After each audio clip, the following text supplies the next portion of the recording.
And halfway through the movie, the guy throws up his arms and says, "This sucks." And he walks down out of the theater, and I hear his feet echoing. Sharon Stone is often remembered as the actress who crossed her legs and changed Hollywood. So I just decided that the character, of course, didn't care and would just smash into anybody to get where she was going because she was so... Basic Instinct had made her the most dangerous woman in cinema, a star who weaponized sexuality and intelligence in equal measure. Big love, big handsome black man, magic. She was box office gold, the kind of name that could greenlight any project she wanted. But in 1994, Stone did something that no studio executive understood. She used all of that power to fight for a teenager nobody believed in. I wanted to wear leather pants, and everybody would think, oh, she can wear leather pants. Only Kate Moss can wear leather pants. Buried in the production history of The Quick and the Dead is a battle that nearly destroyed the film before it began. Sony Pictures had approved a Western with Stone as its star and producer. They had hired Sam Raimi to direct. They had assembled a cast of established names. Everything was ready. Except Stone refused to start filming until they cast an unknown 19-year-old as her co-star. The studio said no. Stone said she would pay his salary herself. This is the story of how Sharon Stone risked everything to put Leonardo DiCaprio in a movie. He told me about this project and told me the people that were involved, and once I read the script, it was so... And how that single act of defiance helped create the biggest star of his generation. In 1994, Sharon Stone was untouchable. Basic Instinct had grossed $352 million worldwide and transformed her from a struggling actress into a global phenomenon. Studios offered her anything she wanted. Directors begged for her attention. For the first time in her career, Stone had power and she intended to use it. She chose a Western. The Quick and the Dead was a revenge story set in a lawless frontier town where gunslingers competed in an elimination tournament. This is quite heavy. I'm not sure I can... Oh, yeah, I still can do the old, very impressive. Stone would play Ellen, a mysterious woman hunting the man who murdered her father. It was dark, violent, and completely uncommercial by Hollywood standards. Sony agreed to finance the film for one reason only. Sharon Stone wanted it. Her name guaranteed international distribution. Her face guaranteed press coverage. Whatever strange artistic ambition she had, the studio would tolerate them as long as she showed up and looked good holding a revolver. But Stone wasn't interested in being tolerated. She demanded creative control. She insisted on hiring Sam Raimi, the cult director of Evil Dead, to bring visual flair to the genre. She handpicked Gene Hackman as the villain. She approved every costume, every set, every line of dialogue. And then she started fighting about a kid named Leo. The scene reveal Leonardo DiCaprio was 19 years old and virtually unknown. He had appeared in a few television shows and small film roles. What's Eating Gilbert Grape had earned him an Oscar nomination, but the film had underperformed commercially. In Hollywood's eyes, DiCaprio was a promising talent without a clear path forward. He wasn't a leading man, he wasn't an action star, he was a skinny kid with pretty eyes who might amount to something someday. Stone saw something else entirely. The role of Kid was crucial to The Quick and the Dead. He was a young gunslinger desperate to prove himself, living in the shadow of his father's legend. The character needed vulnerability and danger in equal measure. He needed to seem like a boy playing at being a man, and he needed to break the audience's heart when his bravado caught up with him. Stone provided sex appeal. The supporting cast needed to provide additional insurance, recognizable faces that international markets would trust. DiCaprio provided nothing. He was a nobody. Audiences wouldn't recognize him. Foreign distributors wouldn't care about him. Stone listened to their counteroffers. Then she made a decision that stunned everyone in the room. Why she fought. The battle. The offer was unprecedented. Movie stars didn't pay their co-stars. Producers didn't reach into their own pockets to fund casting decisions. The entire structure of Hollywood was built on studios bearing financial risk, while talent showed up and performed. DiCaprio was not a safe choice. He was the right choice. And Stone was willing to bet her own money on the difference. Sony executives were baffled. They warned her that the investment would never pay off. They reminded her that teenagers rarely transitioned into adult stardom. that DiCaprio's delicate features would age out of leading man viability, that she was throwing money at a career that would peak in 5 years. Stone didn't care.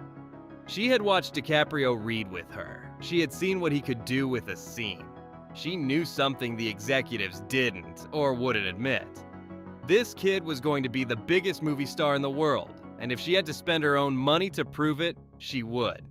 The negotiations became legendary within Sony.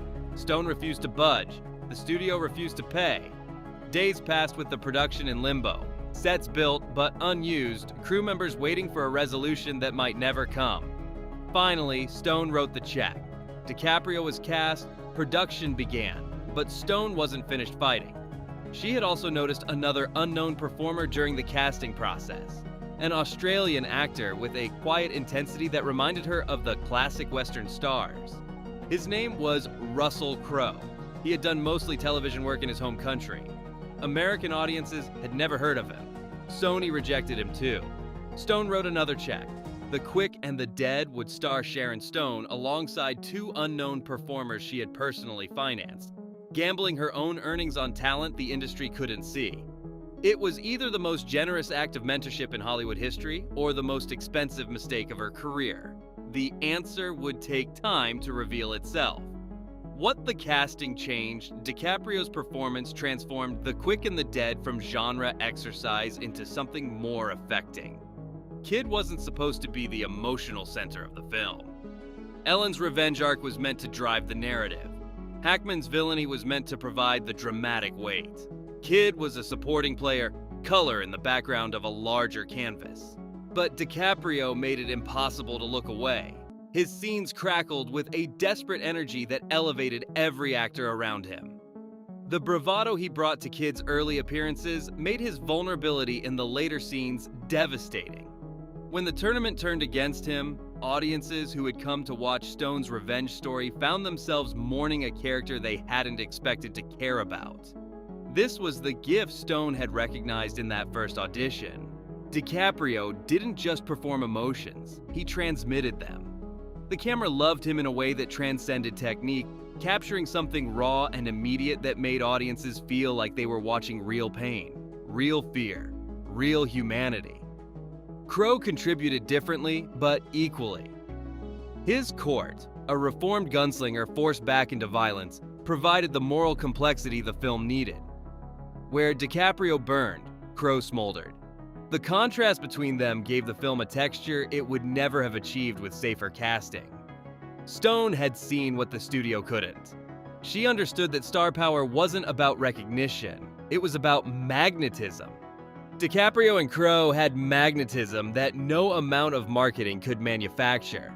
They simply needed someone willing to put them in front of a camera. Stone had been willing. She had been more than willing.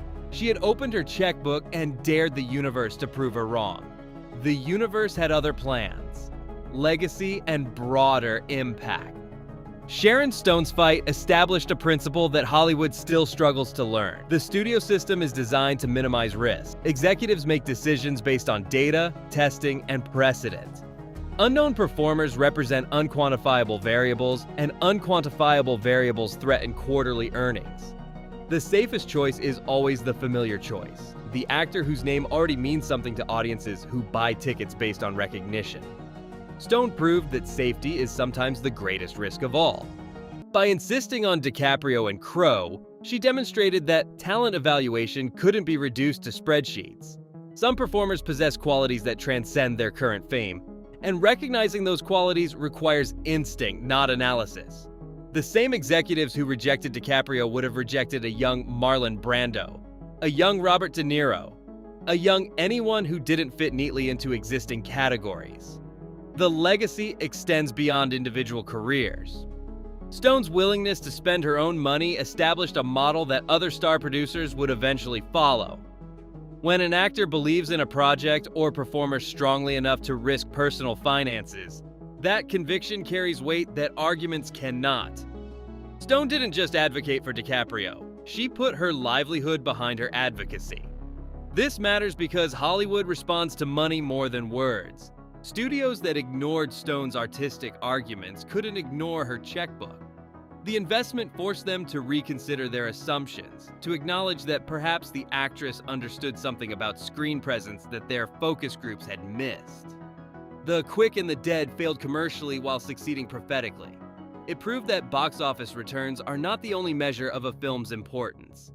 Sometimes a movie matters most for what it enables, for the careers it launches, for the futures it makes possible. Sharon Stone didn't just produce a Western. She produced Leonardo DiCaprio and Russell Crowe. That production was worth more than any opening weekend. So here is the question that defines The Quick and the Dead's legacy. Was Sharon Stone's fight the moment that created two of cinema's greatest stars? Or would DiCaprio and Crowe have risen without her intervention? If videos like this change the way you see the films you thought you knew, subscribe and stay with us. Because the most powerful thing about The Quick and the Dead isn't the gunfights or the revenge. It's the actress who bet everything on two kids nobody believed in and changed Hollywood forever.